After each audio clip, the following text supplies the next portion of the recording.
I am the Tofu Golem. Please enjoy the video. You start by choosing which smart solution fits your TV and habits. Pick a streaming stick for portability, a set-top for more apps, or a dongle for single HDMI ports. Make sure your router is on and you know the Wi-Fi password. While powering up, insert batteries in the remote and plug any Ethernet adapter if you prefer wired reliability.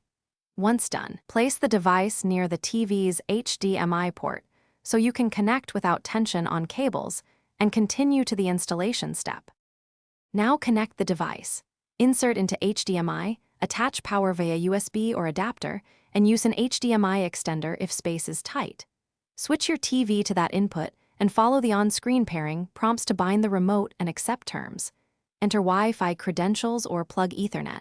Slow networks cause buffering, so aim for at least 5 Mbps per HD stream.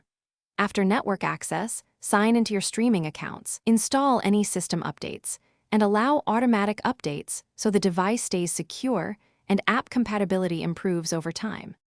Finish by organizing your home screen. Pin favorite apps, enable the voice assistant, and turn on HDMI CEC so one remote controls TV and device together.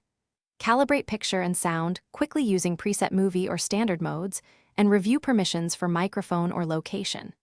Test playback on 2 apps to confirm performance, and if audio or app launch fails, reboot the streaming device and router. If problems persist, make sure the device has power, the Wi-Fi signal is strong, and that firmware is up to date before contacting support. Thanks for watching. Consider subscribing if we helped you today.